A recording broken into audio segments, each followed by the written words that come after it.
In the quiet, sunlit village of Odugar, the sky seemed to hold its breath one fateful morning. A loud, piercing scream shattered the tranquility. Temmy, Abbey's wife, emerged from their hut, clutching her chest as tears streamed down her face. "My jewelry," she cried, her voice echoing across the compound. "My most expensive necklace is gone. Stolen." Villagers hurried to the scene, whispering amongst themselves. Omar, Abbey's gentle son from his late wife, stood silently at the edge of the crowd. He was a quiet boy, barely 14, who spent most of his time helping his father in the fields or tending to their goats. Temmy's eyes darted towards him, narrowing in suspicion. "Omar," she bellowed, pointing an accusing finger. "You're the only one who could have taken it." This is how the story started. In the bustling market of Odugar village, amidst the chatter of traders and the vibrant colors of fabrics and fruits, Abbey first laid eyes on Temmy. She was haggling with a spice vendor, her laughter ringing out like a melody. Temmy was known for her beauty and charm, and Abbey, a widower with a young son, couldn't help but be captivated by her presence. For months, Abbey visited the market, finding reasons to cross paths with her. Eventually, he mustered the courage to speak to her, and their courtship began. A promise made. During one of their evening strolls by the river, Abbey shared his deepest concerns with Temmy. "I must be honest with you, Temmy. I have a son, Omar. He's all I have left of my late wife. Marrying me means accepting him as your own." Temmy held his hand, her eyes soft with understanding. "Abbey, I promise to love and care for Omar as if he were my own child. I want to build a family with you, a home filled with love and harmony." Her words filled Abbey's heart with hope. After years of loneliness, he believed he had found someone who would not only be a partner to him but also a mother to his son. A loving beginning.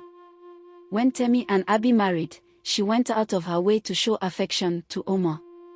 She cooked his favorite meals, helped him with his chores, and even told him bedtime stories. The villagers often praised her for embracing Omar with such love, and Abbey felt blessed to have her in his life. "Thank you, Temmy," Abbey said one evening as they sat by the fire. "You've brought light into our lives." Temmy smiled warmly, though deep down, she struggled to accept Omar. She had hoped for a fresh start with Abbey, unburdened by the shadow of his past. But she buried her feelings, determined to keep her promise. Things began to change after the birth of their son, Sam. Temmy's love and attention shifted entirely to her own child. Though she tried to maintain the appearance of a loving stepmother, her true feelings towards Omar began to surface. One afternoon, as Omar returned from fetching water, he accidentally spilled some on the floor. Temmy's voice cut through the air like a whip. "Can't you do anything right?" she snapped. "I'm sorry, Ma," Omar said, his eyes downcast. Abbey overheard and intervened. "It was just an accident, Temmy. There's no need to be so harsh." Temmy forced a smile. "Of course, I didn't mean to be harsh. I just want him to be more careful." But the villagers began to notice the subtle changes. The once doting stepmother was becoming colder, more distant. The missing necklace. The turning point came one sunny morning when Temmy discovered her most expensive necklace missing. It was a gift from Abbey, a symbol of their love, and she cherished it above all her possessions. As she searched frantically through her belongings, her mind raced. "Who could have taken it?" she muttered. Then her eyes fell on Omar. He was outside, feeding the goats, completely unaware of the storm brewing inside. Temmy's suspicion turned into certainty. "Omar," she yelled, storming out of the hut. "Where is my necklace?" Omar looked up, confused. "I don't know, Ma." "Don't lie to me," she shouted, grabbing his arm. "You've been jealous of Sam ever since he was born. Admit it, you took it." Abbey rushed out to intervene. "Temmy, stop this madness. Omar would never steal. But Temmy was relentless. If he's innocent, let the spirits prove it. I'm going to Baba Ogunlade, and the guilty one will pay with their life. When Temmy announced her decision to visit Baba Ogunlade, the entire village erupted into murmurs. The villagers knew the herbalist's methods were dangerous and often carried unforeseen consequences. Abbey tried to reason with her as they sat in their hut that evening. Temmy, there's no need to involve Baba Ogunlade. Omar is just a boy. He's telling the truth, he didn't take your necklace. Temmy's eyes burned with anger. You're defending him because he's your son. But what about me? My trust has been betrayed, Abbey. If he's innocent, let the spirits prove it. The next morning, Abbey gathered the village elders and other respected members of the community to intervene. Temmy, said Elder Ogundi, his voice calm but firm, going to Baba Ogunlade is not the way. His powers are not to be taken lightly. You may unleash something far worse than you can control. Listen to the wisdom of the elders, Abbey added. We can find another way to resolve this. Let's search the house again, or even question others in the village. Please, Temmy. But Temmy shook her head stubbornly. You're all trying to protect him because he's innocent in your eyes. Enough of this. Baba Ogunlade will reveal the truth, and the guilty one will face justice. When Temmy arrived at Baba Ogunlade's shrine, the air was heavy with the scent of burning herbs.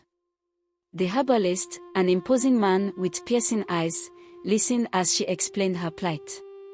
You wish to uncover the thief and punish them? Baba Ogunlade asked, his voice deep and measured.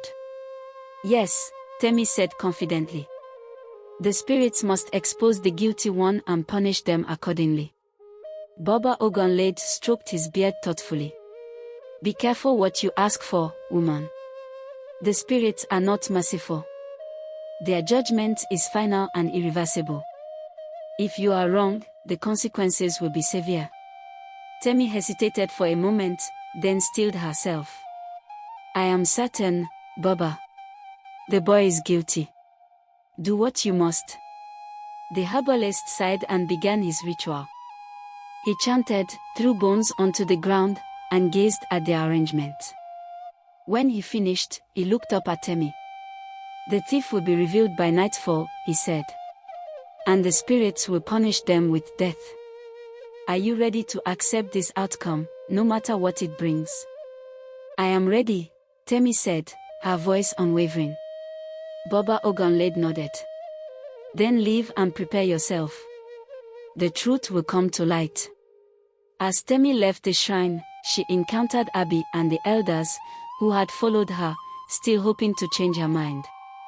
Temmy, please, Abbey begged, his voice breaking. Let's put an end to this before it's too late. You heard Baba Ogunlade's warning. The spirits don't make mistakes. What if you're wrong? I'm not wrong, Temmy snapped. Omar will face justice. You see. Elder Ogundir stepped forward, his tone grave. Temmy, you are playing with fire. The spirits are not tools for revenge. Turn back now before it's too late. But Temmy brushed past them, her mind set. This is the only way to restore justice. You'll thank me when the truth is revealed. That evening, as the family sat for dinner, the spirit's judgment came swiftly. Sam, Temmy's beloved son, collapsed, writhing in pain. His cries filled the hut as Temmy rushed to his side. What's happening? She cried, her voice trembling with fear. Mama, I'm sorry, Sam whimpered. I took the necklace. I just wanted to play with it. Please don't be mad at me. The room fell silent as Temmy stared at her son in disbelief. Her mind raced, replaying the warnings she had ignored. No, she whispered, tears streaming down her face. No, this can't be happening. Abbey's voice was cold and firm. You brought this upon yourself. You let hatred cloud your judgment, and now you've paid the ultimate price. The next morning, Sam passed away despite the villagers' efforts to save him. The elders, saddened but resolute, gathered to decide Temmy's fate. The morning after Sam's tragic death was heavy with grief. Temmy sat on the floor of her hut, her face streaked with tears. She held her son's blanket, rocking back and forth as if it would undo the calamity that had befallen her. Abbey stood at the doorway, his face a mix of pain and anger. The memories of Temmy's harshness toward Omar and her stubbornness now seemed unbearable to him. Temmy, Abbey's voice cut through the silence like a blade. You brought this upon us. You were warned. Everyone, myself, the elders, even Baba Ogunlade, pleaded with you. But you wouldn't listen. Now, because of your hatred and recklessness, we have lost our son. Temmy looked up at him, her eyes wide with desperation. Abbey, please. I was wrong. I didn't know. Enough. Abbey's voice thundered, making her flinch. I welcomed you into my home, trusted you with my son, and you promised to love him as your own. But instead, you poisoned this family with your jealousy and hatred. He pointed toward the door. Pack your belongings and leave. You are no longer welcome in this house. Abbey, no, Temmy begged, crawling toward him. Please, don't do this. I have nowhere to go. I've lost everything, please, give me another chance. Abbey turned away, his heart hardened. You've already had more chances than you deserved. I will not let you stay here and bring more pain to this family. Word of Temmy's banishment quickly spread throughout Odugar village. The elders convened at the village square, where they decided that Temmy's actions warranted more than just expulsion from Abbey's home. Her behavior had brought shame and sorrow to the community, and they resolved to banish her from the village entirely. As Temmy stood in the middle of the square, surrounded by villagers, the weight of their stares pressed down on her. The whispers of her deeds traveled from one mouth to another. Imagine accusing an innocent boy and then losing her own child, one woman muttered. She ignored every warning. What did she think would happen? Another added. Elder Ogunlade stepped forward, his voice filled with authority and disappointment. Temmy, your actions have brought great sorrow to this village. Despite numerous warnings, you chose to defy reason and justice. For this, you have not only lost your family but also your place in our community. You are hereby banished from Odugar. The crowd murmured in agreement, some shaking their heads in pity while others looked on with disdain. 2 younger men were assigned to escort Temmy out of the village. As she walked through the streets, villagers turned their backs to her, a silent gesture of rejection. Omar, standing at the edge of the crowd, watched silently. Though he had suffered greatly at her hands, he felt no triumph in her downfall. Instead, his heart ached for the loss and tragedy that could have been avoided. As Temmy walked away from the only home she had known, carrying nothing but a small bundle of belongings, her mind replayed every decision that had led her to this moment. She thought of Omar's innocent face, Abbey's unwavering love, and the countless warnings she had ignored. She stopped at the edge of the forest and looked back one last time at Odugar village. Tears streamed down her face as she whispered, I brought this upon myself. Back in the village, peace began to return. Omar grew up to be a strong and kind young man, loved and respected by everyone. Abbey, though deeply hurt by the events, found solace in the bond he shared with his son. The villagers often spoke of Temmy's story as a cautionary tale. Her name became synonymous with the dangers of jealousy, hatred, and ignoring wise counsel. Moral lessons. Jealousy destroys relationships. Temmy's envy and hatred blinded her, leading to her downfall. Listen to wise counsel. Ignoring advice from others, especially elders, can lead to tragic consequences. Promises are sacred. Temmy's failure to honor her promise to love Omar as her own child led to her ultimate disgrace.